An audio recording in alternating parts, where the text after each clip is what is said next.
The broadcast is now starting. All attendees are in listen-only mode. Welcome to today's webinar with your host, James McDonald. Well, thank you very much, Andrea. I'd like to start by welcoming our coaching members to Coaching Session 2. And we've got a fantastic topic, as you should all know.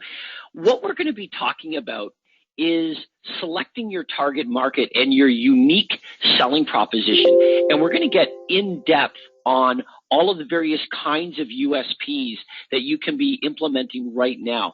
And there may be a lot of you that are thinking that a unique selling proposition automatically means a guarantee, maybe the guaranteed sale program.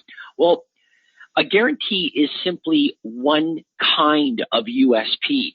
And we're going to show you that, well, number one, there are lots of different guarantees that you can use, but also there are other kinds of USPs that are every bit as effective that you can implement right now. And it doesn't matter if you're brand new to the business, doesn't matter whether you're a veteran of the business, whether you have money or you don't.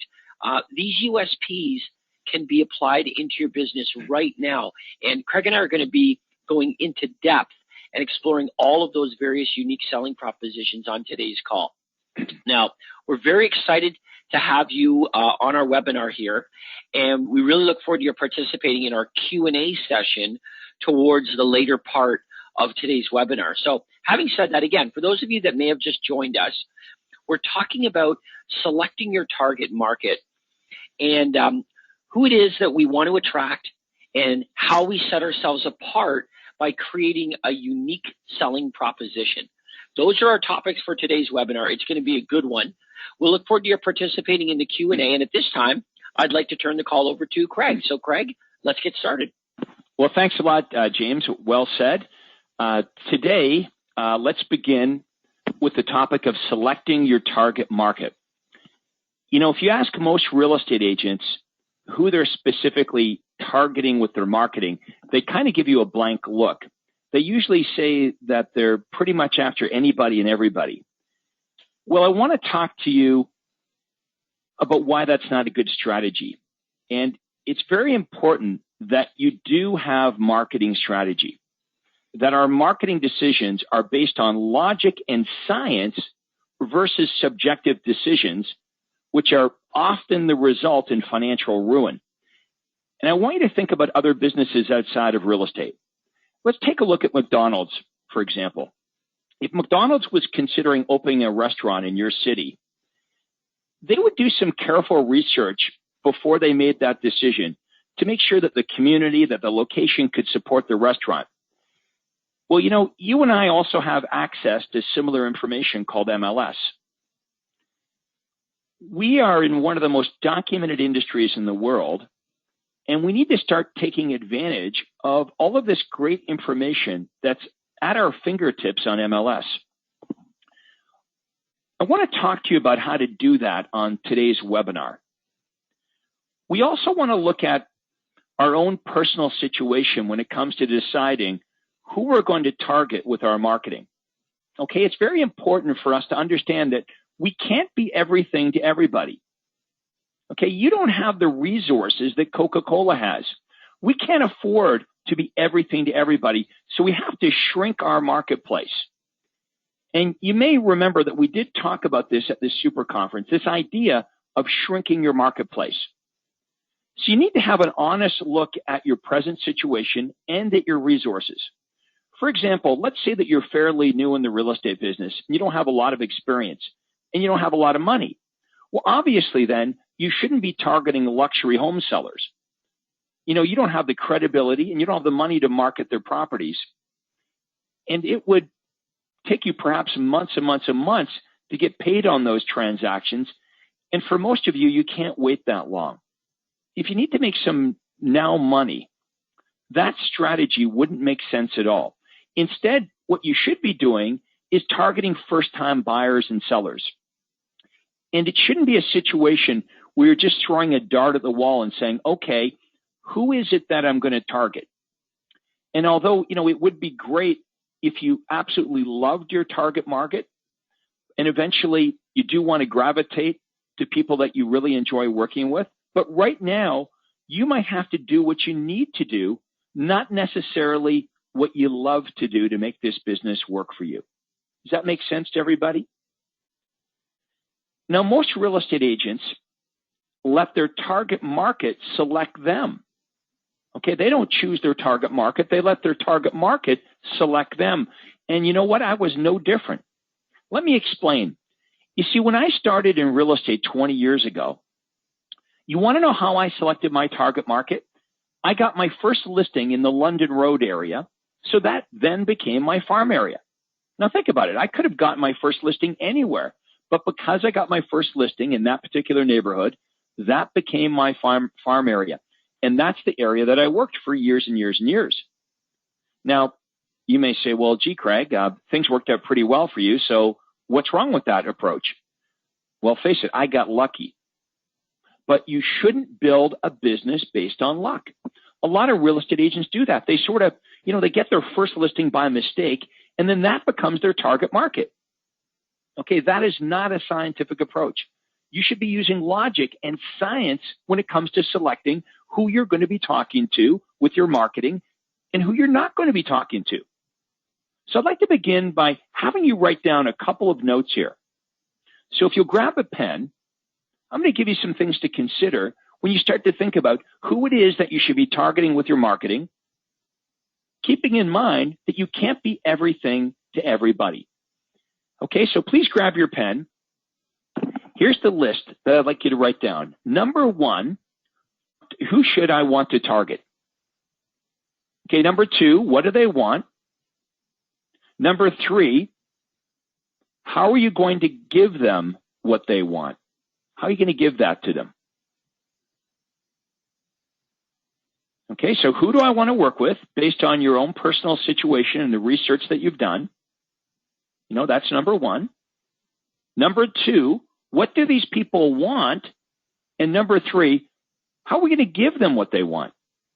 If you ask most real estate agents who they're trying to target with their marketing efforts, they really don't have a good answer to that. Okay, they'll say to me, well, I'm looking for anybody or everybody in hopes of attracting somebody that wants to buy or sell a house. Okay, and that's not strategy. That's a real problem. When you're trying to be everything to everyone, you're really failing to address the specific needs of anybody. So you see a lot of real estate agents that run ads talking about themselves, or they have generic slogans like, please list with me, I care about your business. And you might fool yourself into thinking that those kinds of statements actually work. But they really don't do a very good job of attracting prospects.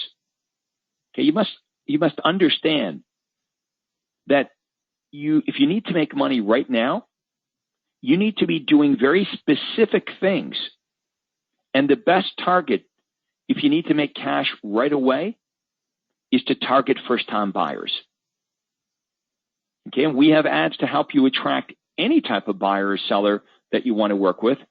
But if you need to make money right away, please begin by targeting first-time buyers. Also, you don't need to break the bank running expensive ads to target first-time buyers.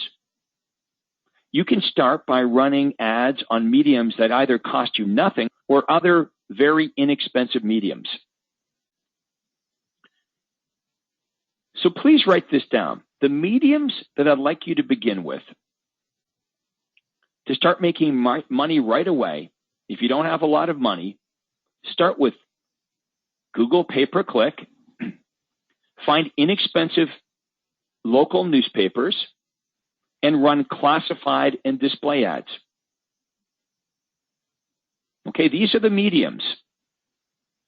Those are the methods of delivering your marketing message that I'd like you to begin with.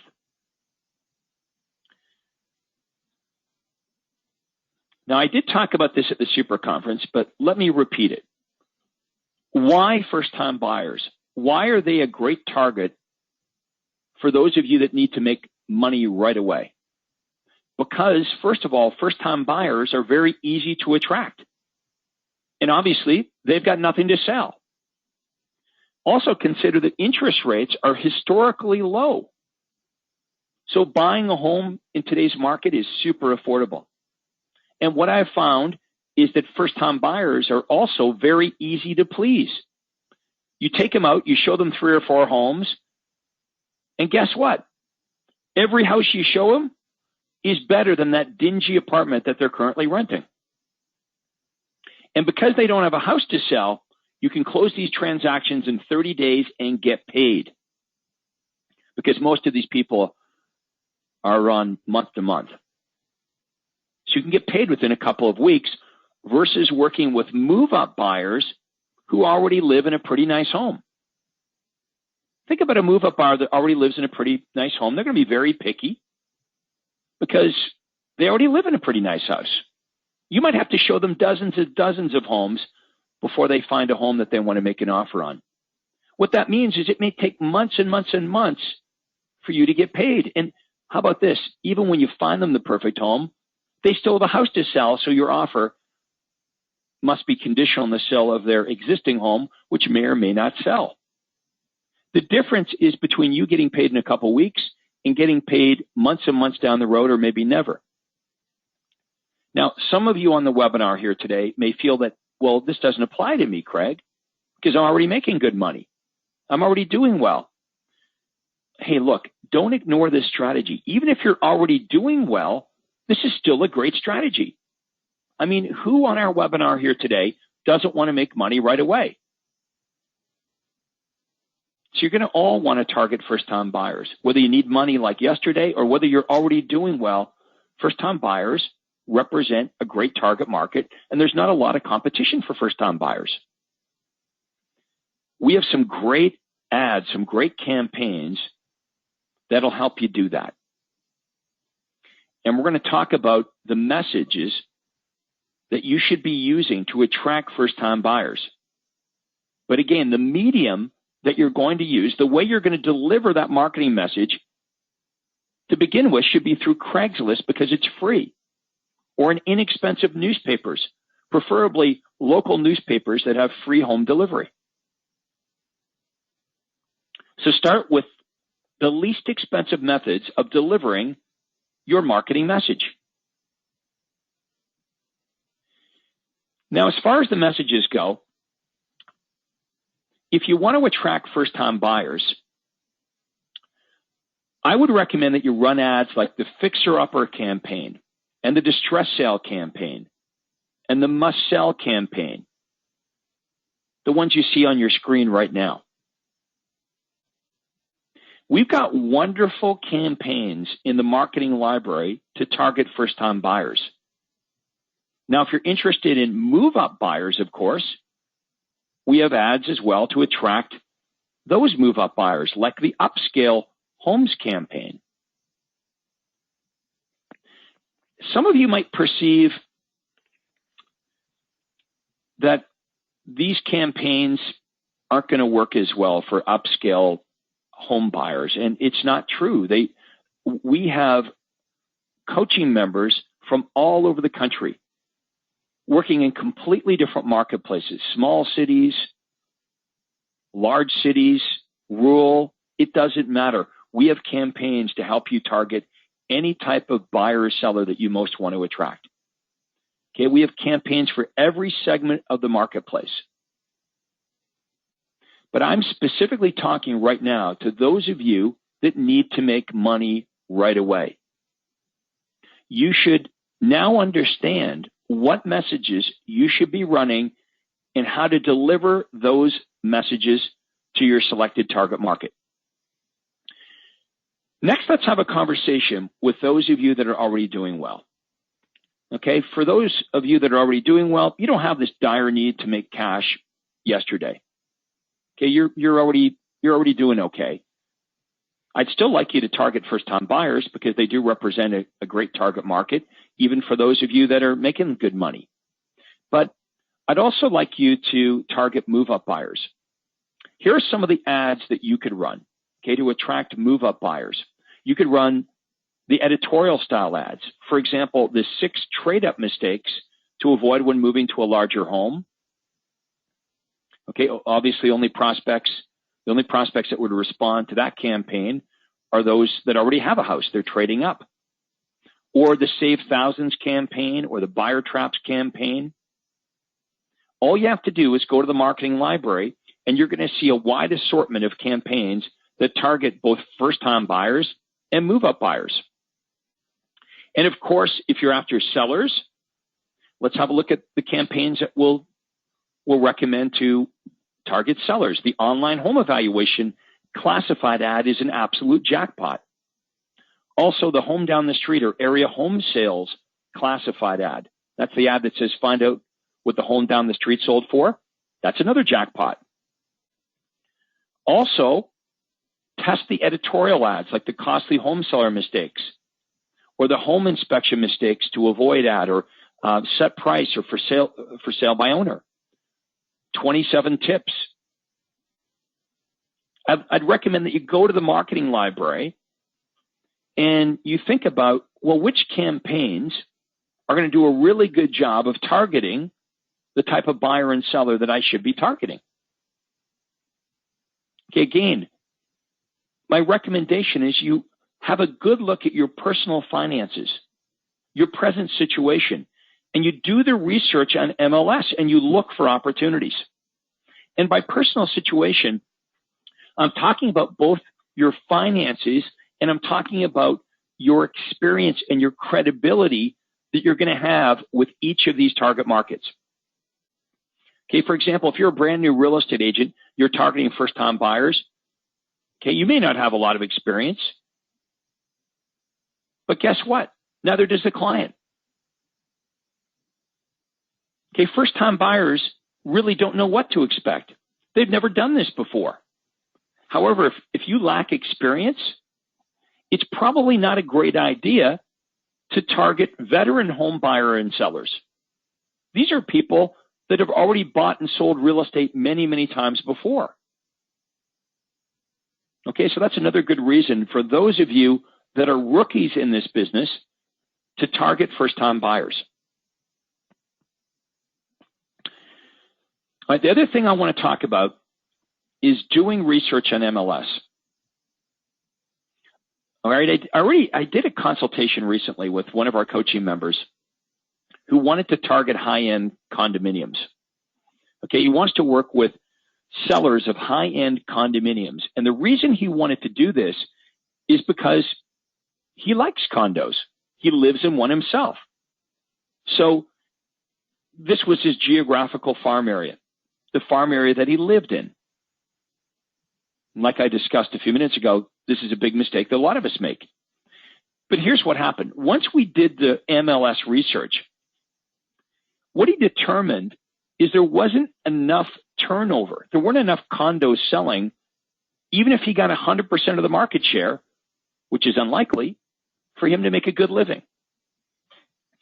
All right, so let's not forget to do this research on MLS. Remember, any of us can do this.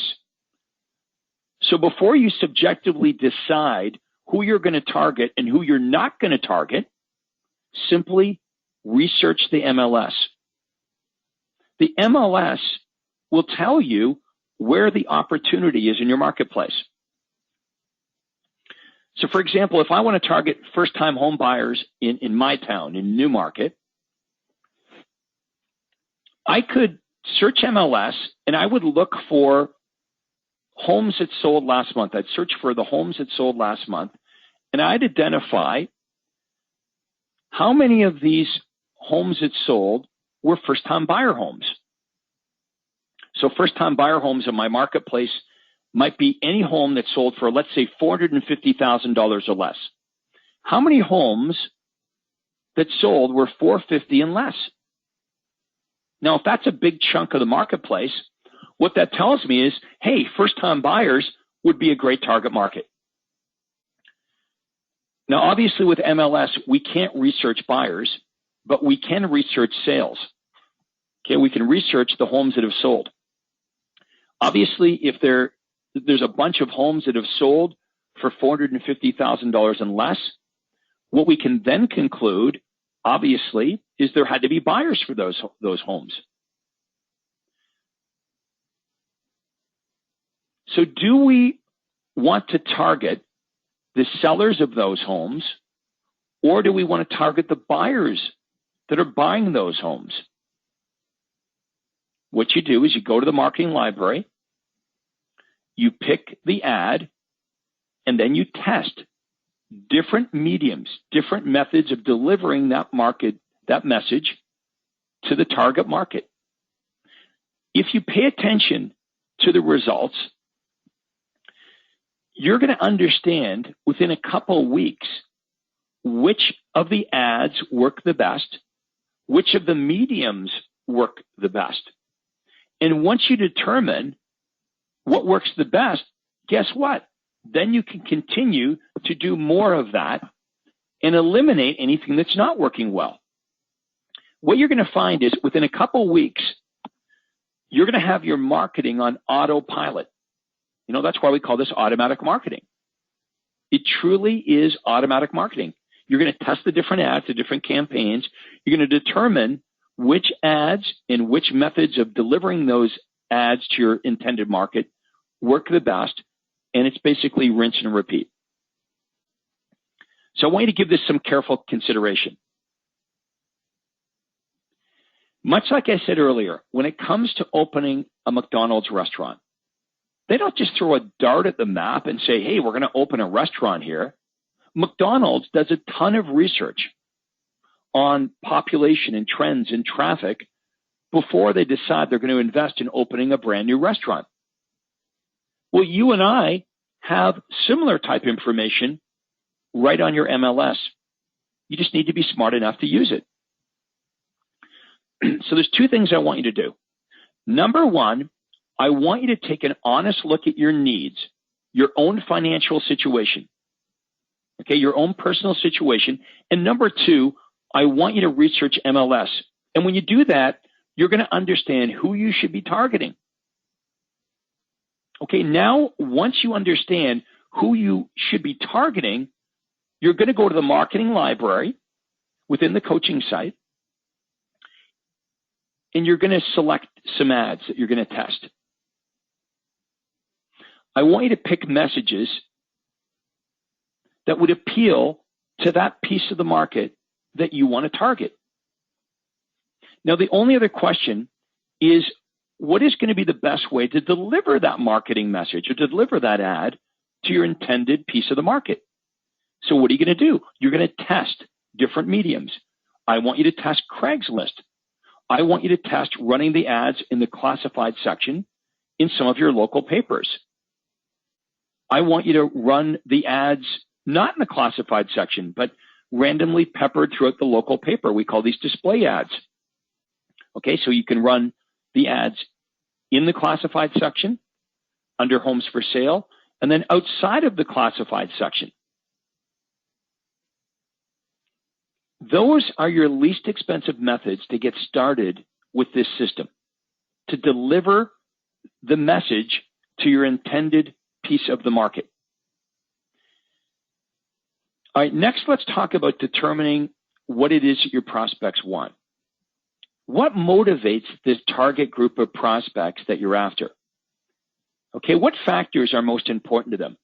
If they're sellers, do they want a quick sale? Do they want top dollar? Are they after the best value, the most attentive service? Do they want the least hassle? How would you find out what your prospects really want? Well, it's actually pretty simple. You ask them. Failing to understand and address what your prospects really want is one of the biggest marketing mistakes that realtors make. Rather than assuming or guessing the answer, you should be asking your prospects directly by researching their needs. And that's why I survey every buyer and seller I work with. And we're going to talk to you later in the coaching program about how to survey them. Okay, stop guessing. Survey them. Use science, use logic, and really determine what's important to them so you can do a great job of addressing their needs. Okay, next let's talk about being specific. We need to be really specific when it comes to target market. For example, targeting buyers breaks into subsets. Okay, targeting buyers breaks into subsets. There's first-time buyers, there's move-up buyers, there's luxury home buyers, there's people that only want to buy rural properties, there's people that only want to buy condominiums. So I want you to look specifically at who you're going to target. And once you've made that decision, then you must determine what it is that your target market really wants. Does that make sense? Let's determine who we ought to be working with, who we should be targeting, and then determine what it is that our target market really wants. And then we're going to give them what they want in a unique way that clearly sets you and I apart. We're going to offer prospects what they want in a unique way so they see us as different and better than our competitors. Now let's take a step back and have a look at your situation. If somebody asks you, hey, what makes you different from all the other real estate agents in town? In other words, why should I choose to buy or sell a home with you versus all the other real estate agents in town? What would you say to them? And it can't be things like, I'm honest, or I work hard, or I really want your business, because of course everyone is saying those things. You need to have a really compelling answer to this very important question. And you need to be able to articulate your answer in 60 seconds or less. What is it that makes you different and better than your competition? If I was selling my house, why would I want to do business with you versus everybody else? Most realtors run around spouting off the same old things. We're going to work hard for you. We're going to do a good job for you. I'm honest. But again, none of this sets you apart because everyone's saying the same old things. Also, I find a lot of real estate agents have a unique selling proposition that they communicate quite effectively during their one-on-one situations, like at a listing presentation. At a listing presentation, many realtors know exactly what to say to set themselves apart from the other real estate agents. However, they don't communicate their USP effectively to the masses in their marketing efforts. Let's say that I met with a seller today, and I know exactly what to say to that seller to set myself apart. And over again, when I meet with sellers to compel them to want to do business with me, I know exactly what to say. Okay, the words that come out of my mouth work. Well, think about this. If you could bottle that message and you could market that through to the masses through advertising, you'd have a great, unique selling proposition. Okay, so how many of you can relate to that? What you say when you're face-to-face with prospects works. Well, why don't you just bottle that? Whatever works in your one-on-one communications should be promoted and advertised to the masses through your advertising. So that would be a pretty good idea, right? To let the rest of the world know about what you do that makes you different and better. Okay, so what is it that you're doing to set yourself apart from all the other realtors? That's the big question. And that's what I want to talk about. It's your USP, your unique selling proposition that tells the world who you are and what you do. Your unique selling proposition clearly and concisely tells prospects what benefit or benefits they're going to derive from doing business with you instead of one of your competitors. Now, most realtors have not given this much thought. So here's some important questions that you might want to ask yourself.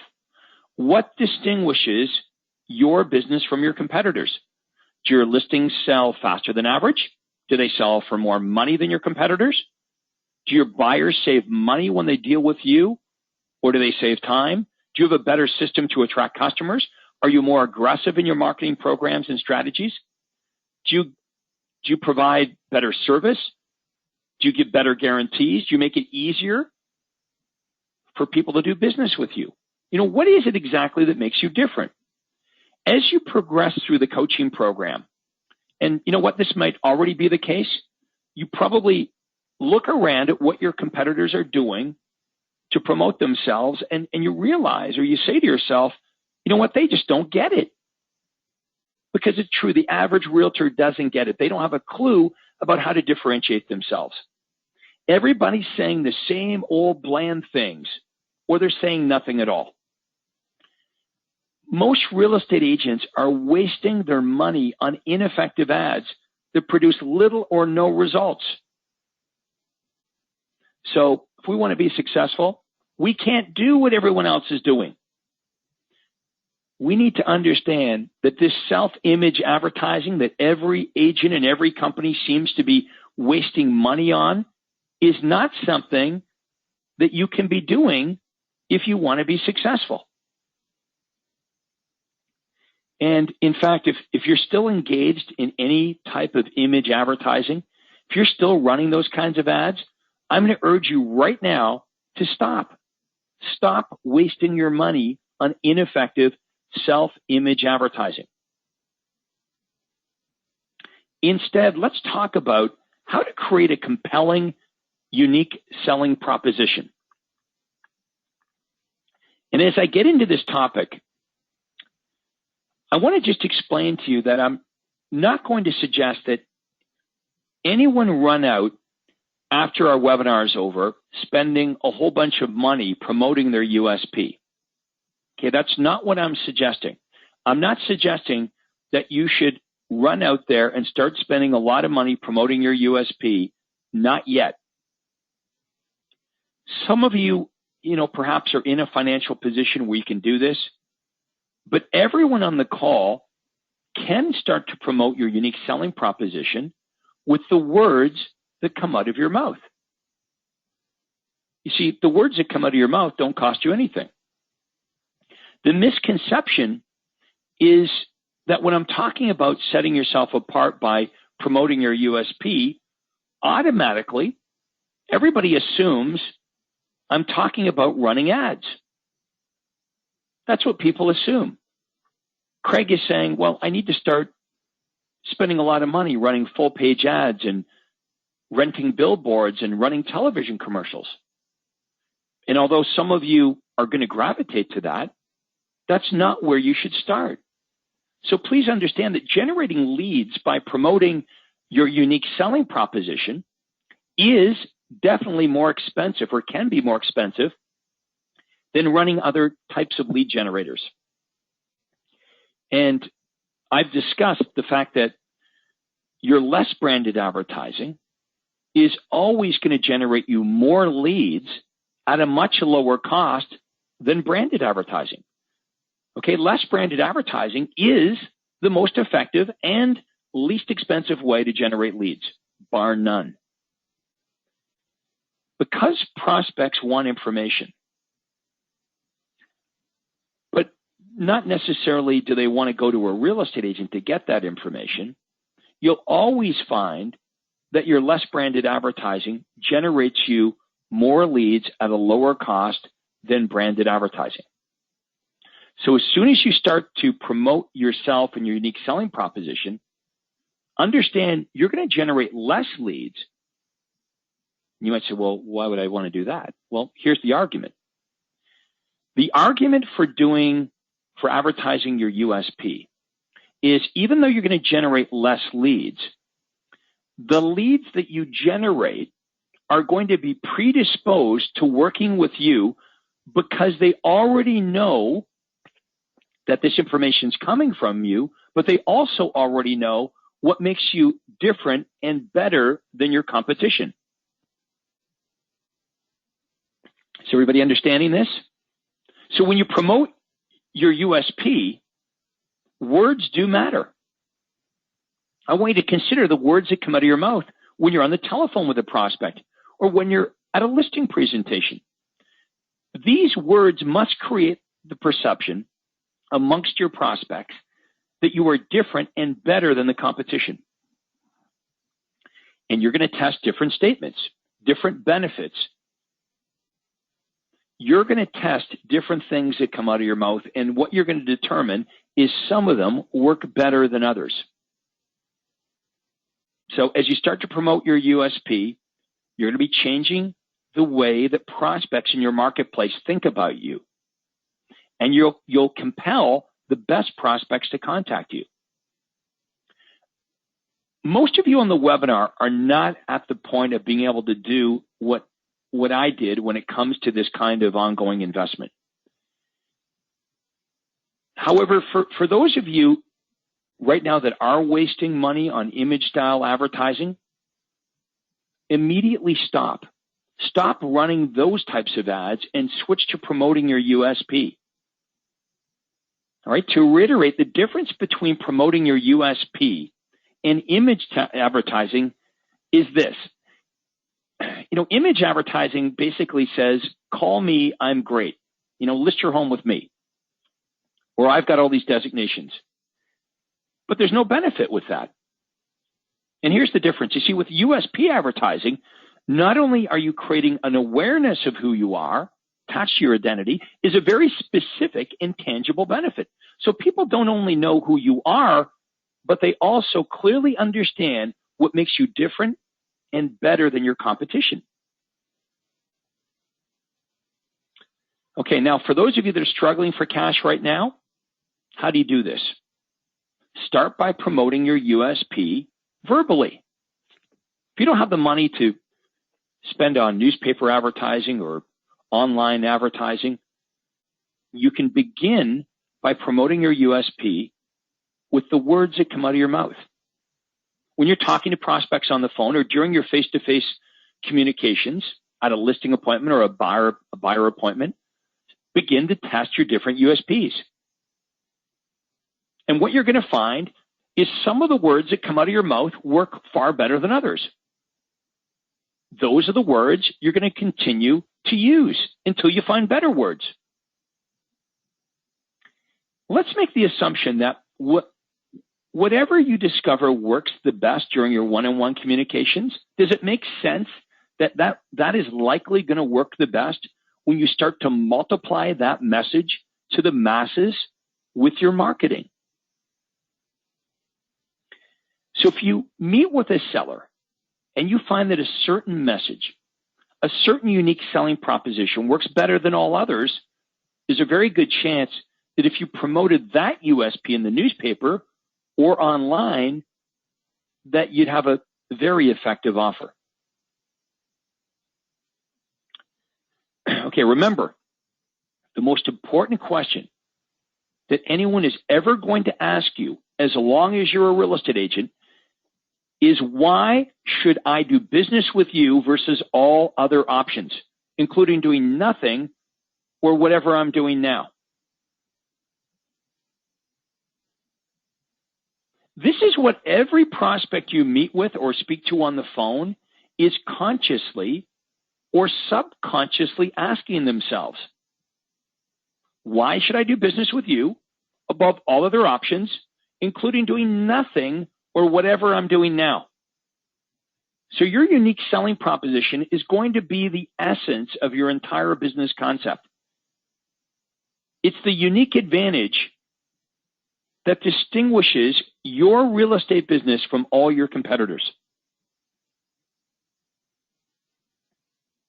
Okay, so creating your USP. You might want to write these down. Number one, you need to determine what your customers want. Okay, you have to determine what they want. How can you give it to them if you don't know what they want? Number two, find out which of these needs you can fulfill. And number three, find a way to clearly state to your customers that you're the source to fulfill those needs.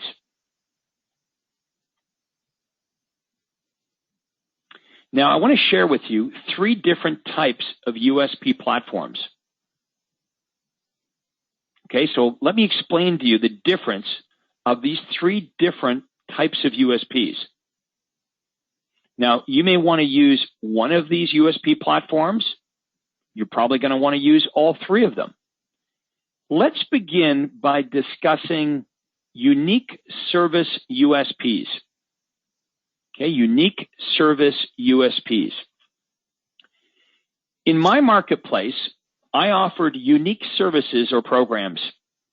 Okay, unique services or programs that other agents didn't offer. This made me stand out. It made me different in the mind of the buyers and sellers because I'm offering something that my competitors were not offering. When you work with a buyer or seller, here's my advice. Don't do the same old things that everyone else is doing. You want to come up with unique programs, unique services that they don't offer. So let me give you some examples. When I would meet with this seller, I would talk about my Sunday tour of homes. This is a unique program that I offer that other agents don't. And I'll explain to you the benefits of the Sunday tour of home in more detail, but I would compare my Sunday tour of homes versus what everyone else was offering, a traditional open house. I talked a little bit about this at the Super Conference. The Sunday tour of homes was an amazing listing tool. I also explained to sellers that I was going to promote their home 24 hours a day, 7 days a week, using my special websites and my special recorded hotlines. And then I would go on to explain the benefits of doing this, that 3 times as many prospects, as many buyers will request information on their home when they know they don't have to speak to a real estate agent. And their home will be promoted 24 hours a day, 7 days a week. That's not how other realtors do it, right? Other agents tell buyers, contact me. I don't do it that way. Why don't I do it that way? Well, I explain this to the seller. I'll get 3 times as many inquiries. Your home will be promoted 24 hours a day, 7 days a week.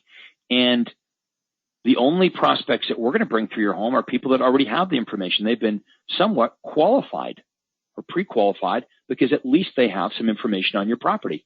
What does every other realtor do? They try to drag anybody and everybody through your property. Okay, so I'm using robots to automatically sift and sort the prospects and really do a good job of pre-qualifying the prospects so I know the best buyers to bring through the seller's home. Now, for buyers, I have unique services for them as well. I would tell buyers about a unique buyer profile service. It's a unique service that I offer buyers that my competitors do not, where I offer to send buyers advance notification on any hot new listing that match the home buying criteria, including bank foreclosures, company-owned properties, and distress sales. Now, some of you might be thinking, but Craig, every real estate agent would be willing to email listings to buyers. Yes, that's true, but my program is different. And it's up to all of you to be able to differentiate what you do versus what everyone else does. Have you ever thought about this? Do you realize that what we sell, the houses, will never set you and I apart? It's true, isn't it? In real estate, we all sell the same thing, homes on MLS. Okay, we all sell houses, and they're all in the multiple listing service. And that's a problem, right? To a lot of realtors, they look at that, they go, well, that's a problem, because they figure, okay, well, I guess we're all the same. What you and I sell is the same. Face it, it's the same. So please understand that what you and I sell will never set us apart. Okay, what you sell will never set you apart. It's how you sell it. It's how you do what you do that will set you apart, not what you sell. So please write this down. Craig, another interesting point, just to jump in here, talking about the daily emails and the priority access as well as proprietary information that you're offering to buyers, is that these USPs actually overlap and are applicable to both buyers and to sellers in a lot of cases. One of the things that we're going to suggest you do to attract sellers is that you build up an inventory of buyers who are getting your daily emails because they actually become a USP for your sellers. Absolutely. That's a good point. And let me explain. We call that the buyers in waiting program. So James, if you were the seller and I'm at your home and let's say you were interviewing two other realtors, I would show James a printout of the over 300 buyers that I'm currently sending information to on a daily basis. And I would say, James, if you decide to list your home with me, I already have buyers in waiting. They're getting priority email notification of all the new listings that match their criteria. And I would show James the list. I would hand it to him, and I'd watch him looking through this list. And you can imagine this seller leafing through pages and pages of buyers. And, we really do have these buyers that really are looking for specific properties. And the list has the buyers' names, which one of my buyer agents they're working with, how many homes they received last week, 2 weeks ago, and in total.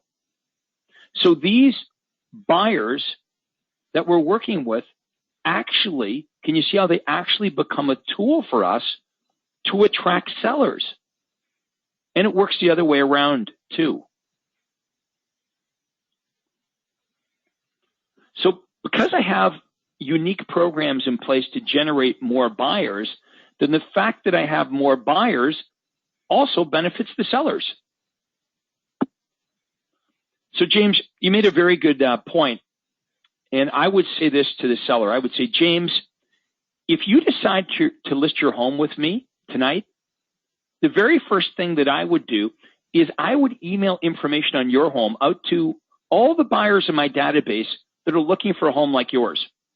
And James, it sounds kind of crazy, but it's almost like I've been looking for a buyer for your home before we even met tonight.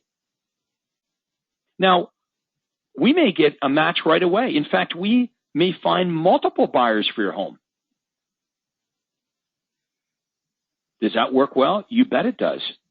Why? Because we know sellers want to list their home with the agent whom they perceive has all the buyers. If I was selling my home, I realize I can just list my home with anybody, but I'd rather not list my home. I don't want to just list my home. I'd prefer to list my home with the realtor who I perceive already has the buyers. Well, that's your job, is to create that perception. So virtually everything you're doing in your marketing to generate buyers or sellers is a unique selling proposition. It's a service that you're providing to your buyers and your sellers. And every bit of this you can use in your presentation. And that's exactly what we're going to show you how to do. Craig, in marketing, there's an old saying, looking at it here, the more you tell, the more you sell. So if I'm trying to list your home, I'm going to bring a printout of my leads from my Success website control panel. I'm going to bring a printout from the AMS hotline. I'm going to demonstrate my marketing savvy. Here are the buyers that I've generated in the last month. Did any of the other agents you interviewed show you how many buyers they're currently working with? And of course, the answer is no.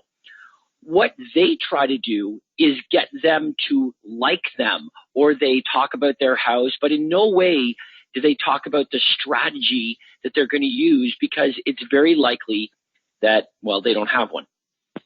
Yep, good point. Hey, let's move on to the second USP platform. Okay, performance guarantee USPs. Hey, Craig, before we do, there's a great analogy that you use all the time, and I don't know whether you were going to, but it goes like this, essentially, in regards to your presentation. And you talked about an arsenal or weaponry. And it's kind of like, you start by pulling out a handgun in your presentation, and then you pull out the bazooka. And before you know it, you're rolling the tanks in. And that's really what you can do, isn't it, when you're armed with these USPs? Yeah. I guess, James, what you're referring to is in my briefcase, I have many places that I could go during a listing presentation. Exactly. Okay, I don't have to use all of the tools, but I'm going to use them in progression. So I may be able to start out with just using a few of the tools, but I know with confidence that I can progress as needed to some of, I guess we could call it my heavy-duty artillery. Mm-hmm. So, for example, if my unique programs weren't enough to convince James to list his home, I could move up the ladder to USP platform number 2, okay, which are my performance guarantees. You know, I could say to James, well, James, another thing that I do to set myself apart from all the other agents is the fact that I'm accountable to you. I know you've interviewed a couple of other agents, you know, and I'm sure they were great, and I'm sure they told you how much they really wanted your business, and I'm sure they told you they were going to work really, really hard. But I do all those things too. But James, I will also guarantee that if I haven't sold your home in X amount of days, and you can decide what that is, what the X is, whether it's 90 days or whatever, but if I haven't sold your home in 90 days or less, I'll sell it for free. That's how confident I am that I can sell your home at this price. Or I might say this, James, if I haven't sold your home in 90 days, I'll actually pay you $1,000 cash on closing. Or how about, Craig, if you decide to purchase a home or allow me to represent you in that purchase, and if at any time during the next 12 months you decide you don't like that property for any reason, I'll sell it for free. How's that for a buyer's side guarantee? Yeah, we have lots of great ones for buyers as well. How about this? James, I know you've interviewed a couple of agents to represent you on the buy end, on the buy side. But James, if you commit to working with me, I guarantee to save you at least $10,000 off the list price of any home that you purchase using my services, or I'll pay you $1,000 cash on closing. Okay, these are examples of performance guarantees.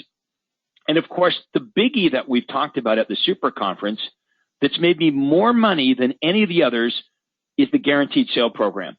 Now, that's also the program that freaks most of you out because you immediately assume that you're going to get stuck buying a bunch of homes. Well, it's a straight up program. It really is.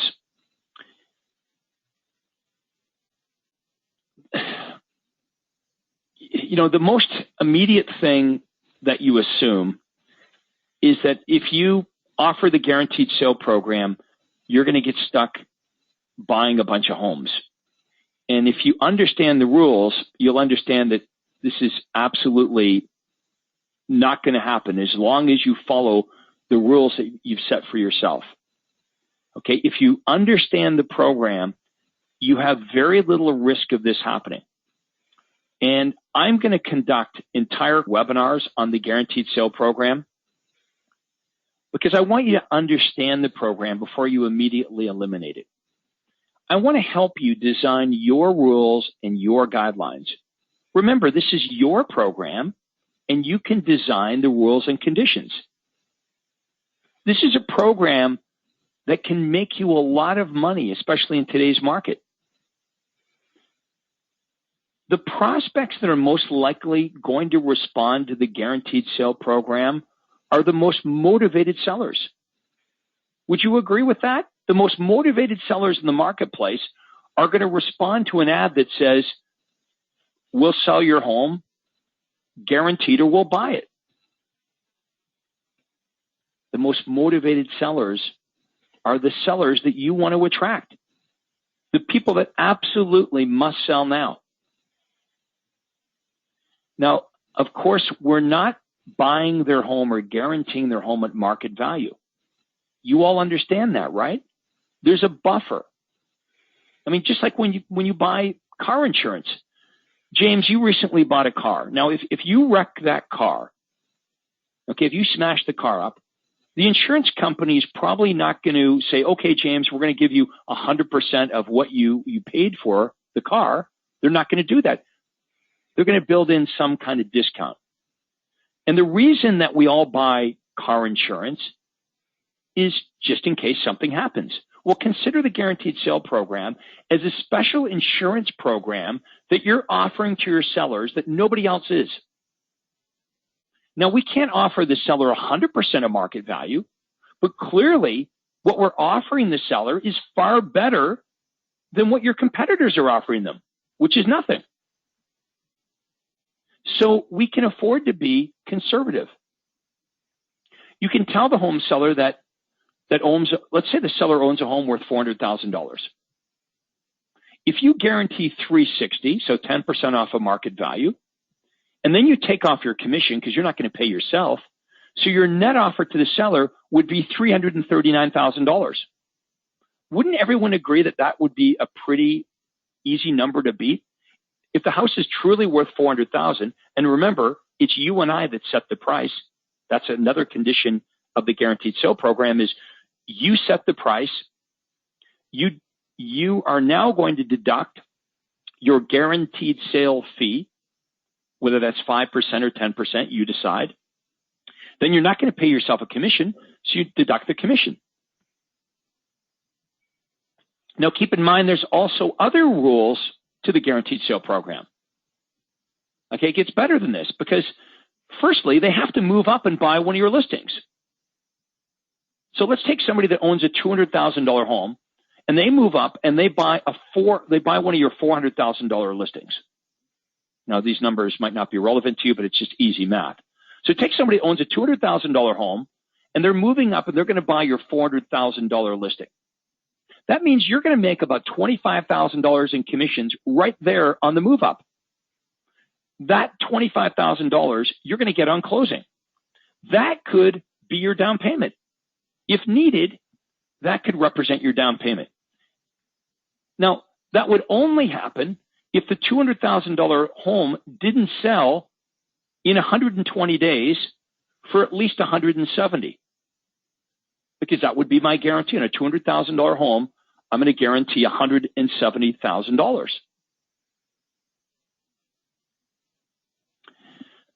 Now, look, I don't expect many of you to run out and start offering the guaranteed sale program immediately, but eventually you're probably going to be attracted to this program because you're going to be hearing from so many of your fellow coaching members that are using it successfully, especially those members that have come through the coaching program before you, people that have been involved in the program for a number of years. Here's the thing. Once you totally understand how it works, that's going to give you the understanding part of the equation. But you also need to gain the confidence to move forward. And you're going to gain that confidence by the information we share with you and by speaking to dozens of our members who are making hundreds of thousands of dollars offering the guaranteed sale program. That's going to give you what I call supreme confidence. And here's what I believe. Really, two things are necessary for you to implement the guaranteed sale program. Number one, you need to know what you're doing. You need to have a good understanding of how it works. And number two, you need to have what I call supreme confidence. You need to have the confidence to act. So performance guarantees are the second platform or the second type of USP that you and I should be offering in our business. Okay, now this brings us to the third and final type of USP. These are called statistical USPs. This is something that all of you can do right now. It doesn't matter whether you're brand new in real estate. I mean, let's take somebody who's brand new in real estate. You sold maybe one home this year. You sold one listing. Maybe that one listing sold for 2% more than the real estate board average. Maybe that one listing you sold for half the market time. Well, those would be good things to talk about in your advertising, or at least in your one-on-one communications with buyers and sellers. So an easy way to set yourself apart is to take your numbers, your statistics, and compare it against MLS. Let's face it, the MLS averages are pretty pathetic.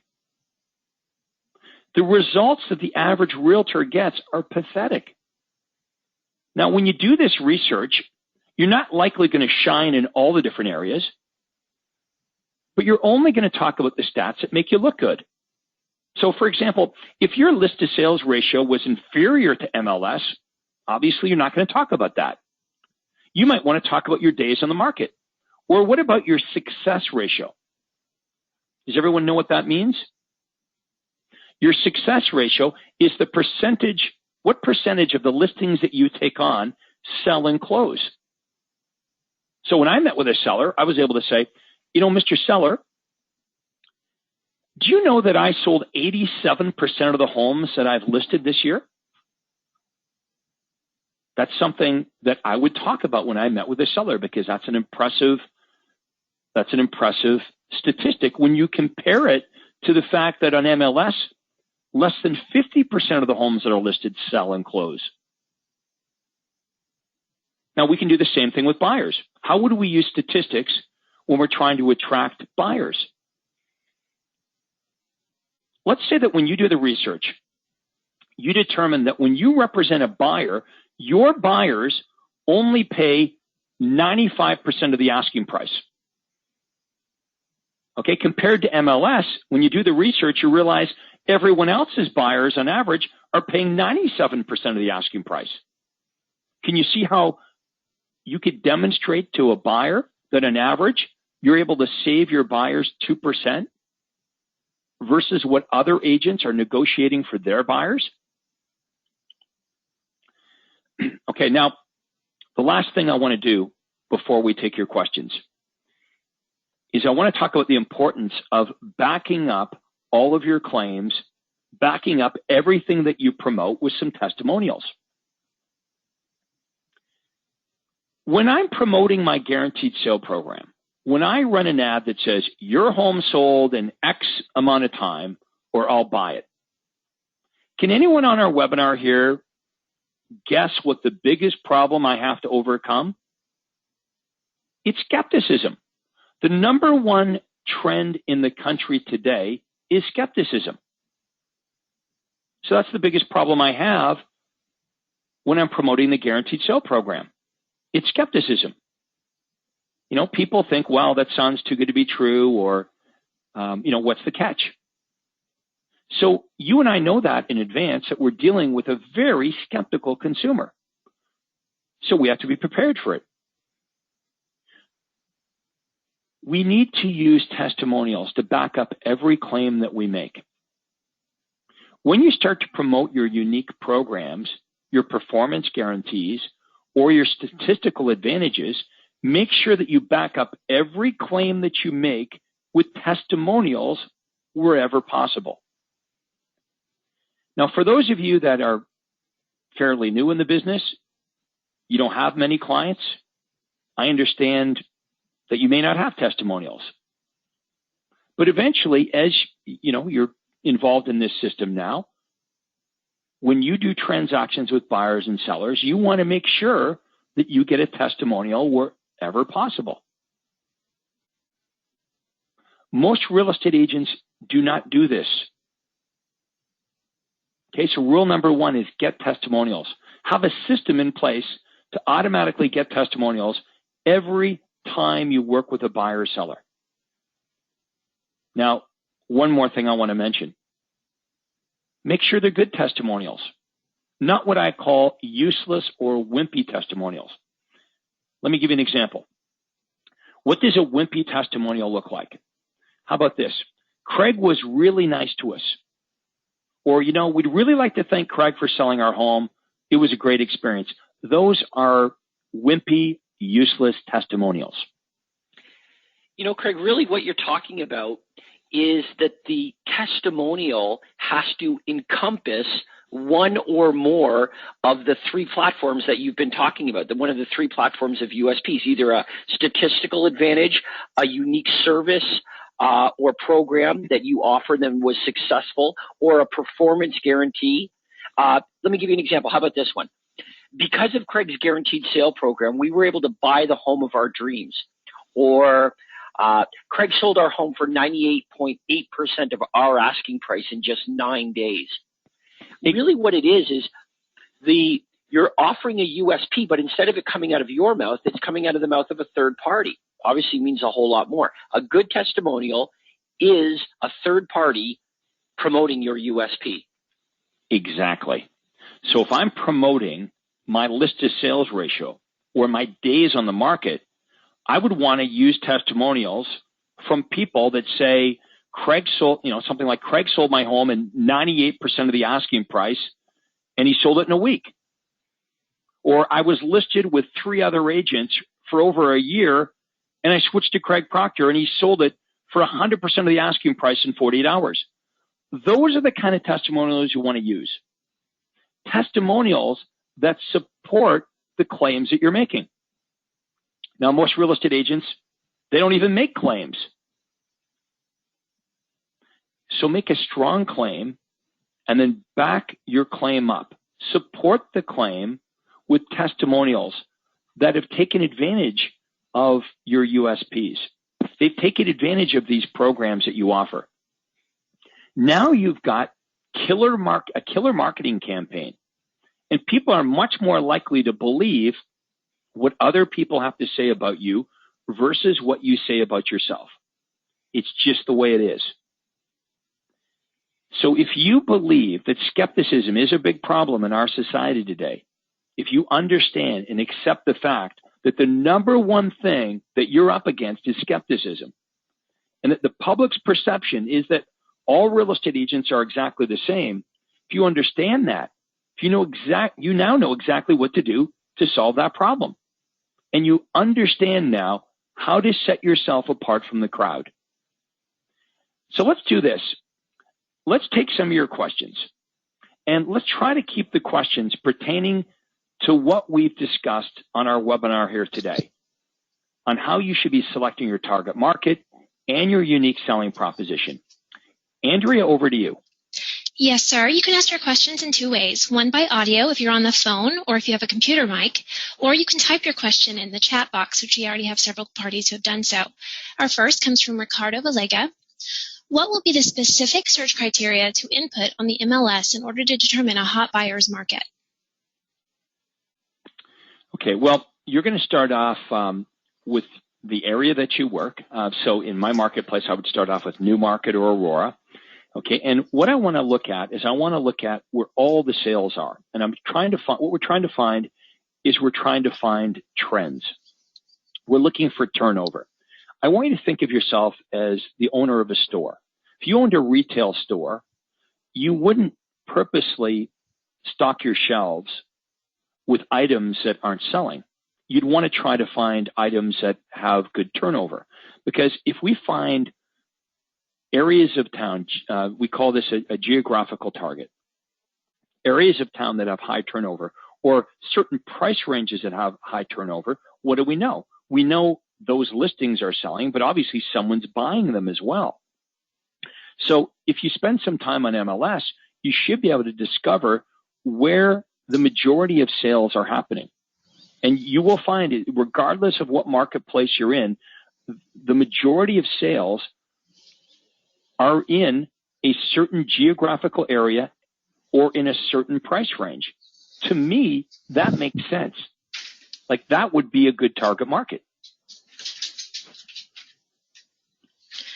Okay, we have an audio question from Doug Rosenar. Your mic is open. Okay. Remember, you have to unmute your mic, folks, if you want to use it. That's correct. We'll go on to Philip Donyon. His chat question is, I am starting an internet campaign for buyers and I want to include the following. Your home sold in 59 days guaranteed, or I'll pay you $1,000. What are your thoughts? I say test it. You see, that's really the ultimate answer is I quite often get this question asked of me, and James, I know you do as well, where our members will say, well, what do you think is going to work better, this USP or that USP? I think you just test several USPs out. And what you're going to find is one works far better than the other. Once you determine what the best USP is, then you stick with it. But there's no right or wrong answer here. Do the research, test different USPs that make sense to you. You've got to have the courage and understanding to be able to pull this off. Test them out. The marketplace will always tell you what the best approach is, and then just keep doing more of the same. Our next question comes from Jim Anderson. What do we do about classified sections where they only allow 3 to 8 lines? Do we have ad examples that you recommend instead? They only allow 3 lines? 3 to 8. Well, that's all you need. If you look at my classified ads, there's none of them that are over 8 lines. Most of them are 3 or 4 lines. Okay, we'll go on. We have another audio question from Claire Singh. Your mic is open. Claire? Oh, hi. Yes, I was just wondering, this is Claire here. I was just wondering of some examples of the type of testimonials you'd like to receive from first-time home buyers. They tend to say, you give them good service or you were very helpful, but what are the best type of testimonials you're looking from those, from that market? Okay, well, for me, I'm always trying to get testimonials that back up the unique services or USPs that I'm offering. So if you're not offering any USPs, any programs right now, that's difficult to do. But you could start off by getting them to talk about the fact that you found a home quickly for them, or you negotiated affordability. Yeah, you negotiated, did a great job of negotiating the price, and you got them X amount off the asking price. About how easy it was to use your services, how convenient it was. But, rather than them just saying, that you're really nice and it was a great experience, that's what I'm referring to as a wimpy testimonial. Right. How about this? And I don't know if this is true, I'm making this up, but if they said, we had spoken to many real estate agents, and when we met Claire, we were immediately impressed. Claire was able to find us the home of our dreams in 14 days, and she negotiated $12,000 off the asking price and made the entire process, it was our first home. It made the entire process, very, very, whatever the word is, and we'd highly recommend Claire to anyone considering buying a first home. Okay, great. Thank you. Here's what you might want to do. Okay, Claire, what we're going to talk about on one of our upcoming calls is we're going to talk about sending a survey to your clients. Okay. Now, the survey that you would send is going to ask the buyers and sellers certain questions. Based on how they answer those questions, when you get the survey back, if they seem like they're pretty happy, that's going to tell you, hey, here's somebody I should try to get a testimonial from. That will help you when you follow up with them to get the testimonial. The way we got our testimonials is when we got the surveys back. If I got a survey back from you, Claire, and it seemed like you were really happy with this, I would say, Claire, based on our survey, it sounds like you had a pretty good experience, and you found your dream home through our Sunday tour of homes. Would you be open to giving us a testimonial that, you found our Sunday tour of homes was a great way for you to shop for a home, and it was convenient, and you found the home of your dreams in 2 weekends through our Sunday tour of homes? Would that be okay? Because that testimonial I could use not only for buyers, but I could use that in support of my Sunday tour of homes. So whenever I'm promoting the Sunday tour of homes, I've now got a great testimonial that backs up that way of doing an open house. Great. Thank you. Thank you, Greg. All right. Thank you. Our next question comes from Martha Stray. Please provide the process you use to capture good testimonials. Well, I just discussed it. You're going to send out a survey to each one of your buyers and sellers. You can actually find that survey on the coaching site. Now, I want everyone to understand you probably just can't use mine exactly the way it is, because my survey is going to say things like, did you benefit from our team approach? Did you benefit from the guaranteed sale program? So you're going to model after my survey. But does that make sense? When the surveys came back to me and they were very positive, then we knew exactly who to approach for testimonials. And by the way they answered the questions that we asked them in the survey, it gave us a hint to what we should be getting the testimonials to say. All right, let's go back to Andrea and take the next question. Okay, our next question comes from Anita. Can you tell me what USP could be used when you meet with sellers who have to do a short sale? I don't think attracting short sales requires different marketing at all. Okay, the fact that they don't have any equity, I mean, what you do with them once you meet with them is completely different. But you could run a headline, a USP that says guaranteed cash offer for your home in 24 hours. Now, they're not going to qualify for the guaranteed sale program because they need to, hey, you're going to offer 10% under market value. These folks need 10% over market value or more. So we have to understand the difference between marketing to get people and what we can do with them once we meet with them. With a short sale seller, any of the marketing that we offer will work to attract a short sale, just like it'll attract any other type of seller. What you do with the short sale seller once you meet with them is different. The marketing you use will be the same. Hope that makes sense. Our next question comes from Debbie. With offering, for example, 60 days or I'll give you $3,000, have you ever had calls from your board or other realtors giving you a hard time with offering a dollar value in your ads? I haven't, but I know some of our members are in areas where the real estate board considers that an inducement. Okay, we have had that before, and our coaching member will call me in a flap and they'll say, look, I just got this letter from, the real estate association. They're saying that I can't run a campaign that says, your home sold in 60 days or I'll pay you $1,000 cash. So here's what we did. What we do is we change the headline to say, your home sold guaranteed in 60 days, or I'll deduct $1,000 from my commission. Because commissions are negotiable, right? That is legal. So sometimes all we need to do is make a slight modification to the headline because it's exactly the same, right? Your home sold in 60 days guaranteed, or I'll pay you $1,000. Well, that $1,000 is just going to be a reduction on the commission. So you're not paying anything unless the property eventually does sell.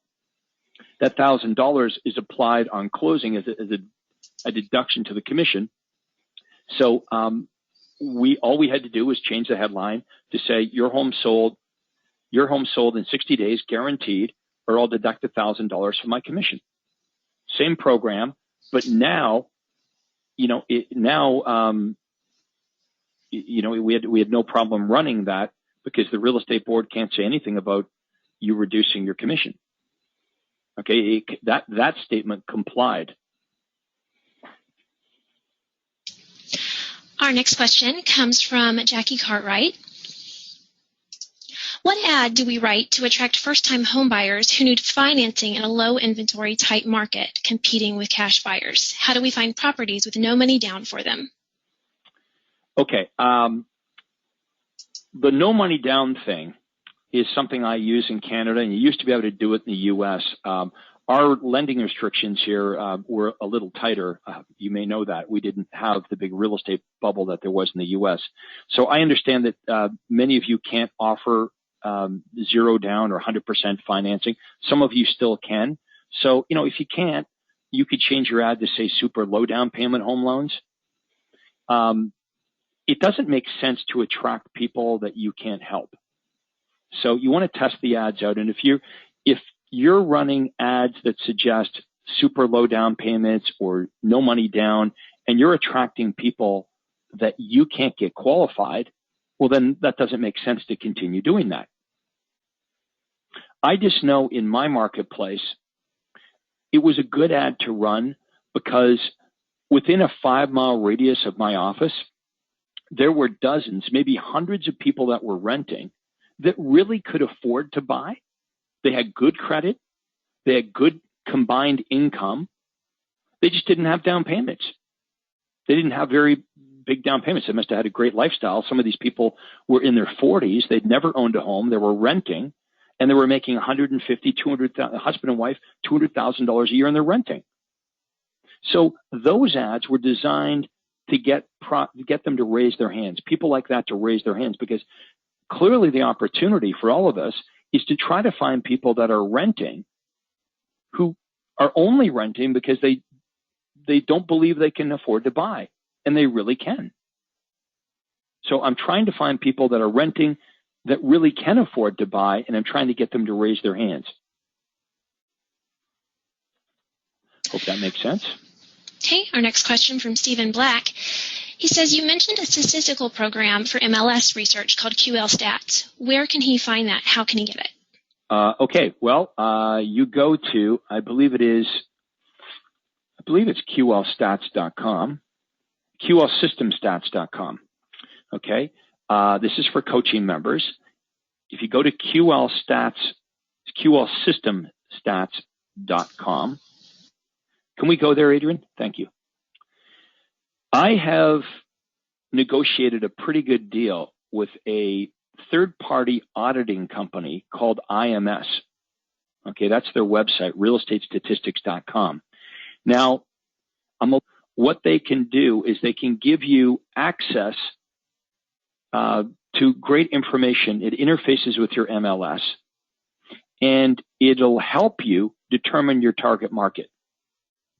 It's really, really inexpensive. Our next question comes from Dorian. I am one of those who is doing very well. I want to start focusing on sellers. Would you suggest that I put some effort into getting buyers so they can create a larger and more impressive buyer list for when I go see the sellers? Having buyers, a lot of buyers that you're currently working with, is really a great USP when you're presenting to sellers, because as I mentioned, sellers want agents that have buyers. They don't want to just list their home with anybody. If you can tell that story and leave the seller with the perception that, wow, this is the agent that has all the buyers, you've got a much better chance of getting their business. And now that all of you are members of the program, you can go to your website control panel and your hotline control panel, and you can pull off a list of all the buyer leads that you've generated. And you should be using this list of buyers in your listing presentations when you meet with sellers to convince them that you're the person for the job. Okay, would you like to go on to the next question? Yes, please. Yes, sir. It's from Fran. In the library under Ad Generator, how do you remove Craig Proctor identifier info from the reports? Okay, Adrian, that's a question for you. Can you repeat it again? Adrian, are you still with us? Yeah, I'm still here. I can read it again, yes. In the library under Ad Generator, how do you remove the Craig Proctor identifier info from the reports? Because they're PDFs, you should be able to open them with Adobe, I think it's Reader Professional, and just like text, be able to remove that copyright in the bottom. If you aren't able to do that, what the alternative is when you print it, you can also put over a white piece of paper and photocopy it like that as well. But you should be able to remove it right from your PDF viewer using Adobe Professional. Okay, the second part of Fran's question. It seems the hotline scripts are long. How does this affect the results, as it seems to go against irritating the caller? They're purposely long as a qualifier. We tested shorter ones versus longer ones. I want everyone to understand this. The hotline script has two jobs, right? The hotline has two jobs. Number one, we want to answer all the inquiries automatically, so buyers and sellers don't have to bother us, and you'll get 3 times as many buyers and sellers that are willing to go to your hotline or visit your website. But do we want every single buyer or seller to leave us a message? If we want them to do that, then you've got to call them all back. You've got to call the desirables and the undesirables. The scripts are designed to sift out the insincere, the less qualified, the people that already have a real estate agent. So you're absolutely right. Is every buyer or seller going to listen to that entire script? Nope. Who will? The best ones. Okay, the best ones. The best prospects are the ones that are going to go to your ad, call the 800 number, enter the 4-digit ID number, and listen to a 2 or 3 minute script and leave their message. Those are the ones we care about. Now, there's a balance to this. Obviously, if the script is eliminating everyone that calls, then that would be no good. Then, yeah, we want to play with the script. But let me ask you this. If you weren't using a hotline and you were taking all of these property inquiries yourself and your experience of taking all these ad calls and sign calls yourself, what percentage of the people that call you, the buyers that call you, are quality buyers? 2 out of 10? 3 out of 10 maybe? So if your hotline gets you 3 out of 10, you should be happy. Because that means you didn't have to call 10 to get 3. The hotline did the job for you. So even if you're calling them back yourself, every one of these hang-ups, you're not going to get much more than that. That's the idea of the scripts, is we don't want everyone to leave a message. We only want the best of the best to leave a message, because those are the only ones that we're going to be working with anyway. All right. So we'll wrap it up for today. I hope you've enjoyed our webinar as much as we've enjoyed being here. Take care and go sell some houses.